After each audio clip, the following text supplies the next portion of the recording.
NCP নিয়ে কথা বলতে চাই না। আপনারা জানেন দীর্ঘ 17 বছর বিএনপি রাজপথে থেকে আন্দোলন করেছে, সংগ্রাম করেছে, জীবন দিয়েছে, গুম হয়েছে, আত্মাহুতি দিয়েছে, পঙ্গু হয়েছে, জেলখানায় গেছে, পরিবার ধ্বংস হয়ে গেছে, ব্যবসা বাণিজ্য ধ্বংস হয়ে গেছে, চাকরি বাকরি ধ্বংস হয়ে গেছে, আওয়ামী লীগ চরম অত্যাচার করেছে। এনসিপির ভাইদের অনেকেই কিন্তু ছাত্রলীগের ছিল, আপনারা জানেন। তখনও কিন্তু তারা আমাদের বিরুদ্ধে কাজ করেছে। যখনই কোটা আন্দোলন নিয়ে তারা কাজ শুরু করলো, তখন এই ছাত্রলীগের লোক সবাই কিন্তু আন্দোলন করছে। যখন ছাত্র জনতার আন্দোলন মানছে না, তখন বিভিন্ন পেশা শ্রমিক মানুষ যখন এসে পড়ছে, আওয়ামী লীগের নির্বিচারে গুলিবর্ষণের কারণে নিরীহ মানুষ যখন মারা যাচ্ছে, সারা বাংলাদেশব্যাপী একটা প্রতিবাদ জাগরণ সৃষ্টি হয়েছে। এইভাবে এই সমস্ত মানুষের আন্দোলন সংগ্রামের ফলে আজকে এই দেশে স্বাধীন মুক্ত হয়েছে। কিন্তু যখন এনসিপি আজকে তারা বিচার চাইছে না কেন? তারা চাইছে না, তারা চাইছে এই বিচারের নামে, সংস্কারের নামে এই দেশটাকে পিছিয়ে দিতে, এবং তারা তাদের মতো মনের মতো এখন যা যা করছে আপনারা জানেন।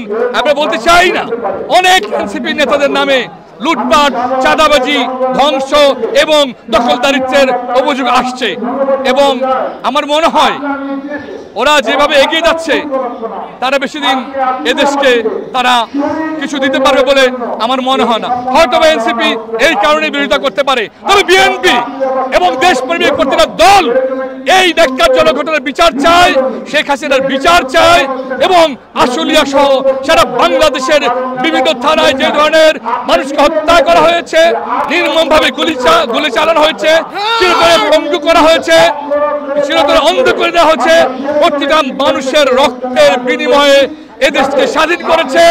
প্রত্যেকটা মানুষ প্রতিবন্ধী, প্রতিটা আন্দোলনকারীর জন্য ন্যায় বিচার চাই, এবং নিহতদের স্মরণে আমরা তাদের ন্যায় বিচার চাই।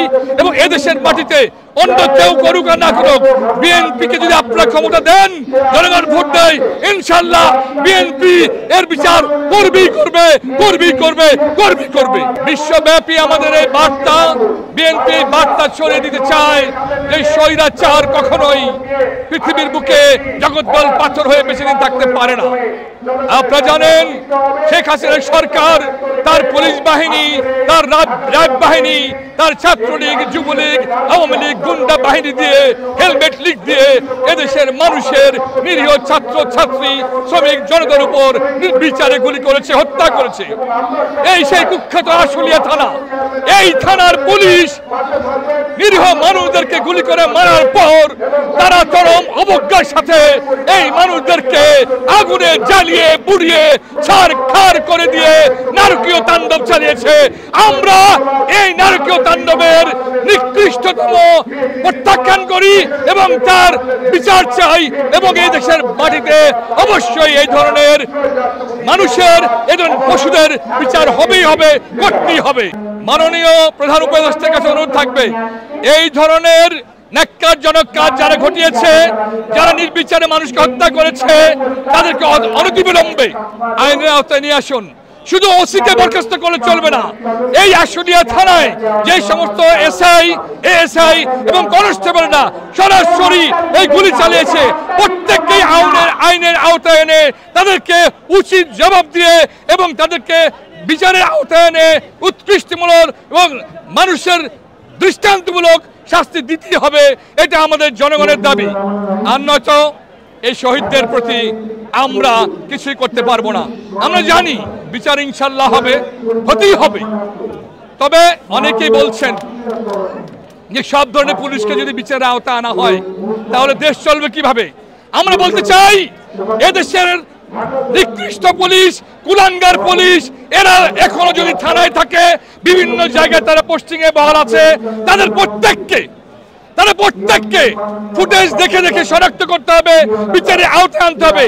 প্রয়োজনে পুলিশ যদি একজন না থাকে, এদেশের দেশপ্রেমিক মানুষ আমরা সবাই অবশ্যই আমাদের দেশকে আমরা পাহারা দিব, আমরা আইন শৃঙ্খলা রক্ষা করব। তবুও আমরা কুলাঙ্গার পুলিশদেরকে বাংলাদেশের রাষ্ট্রীয় কাজে চাই না, দেখতে চাই না।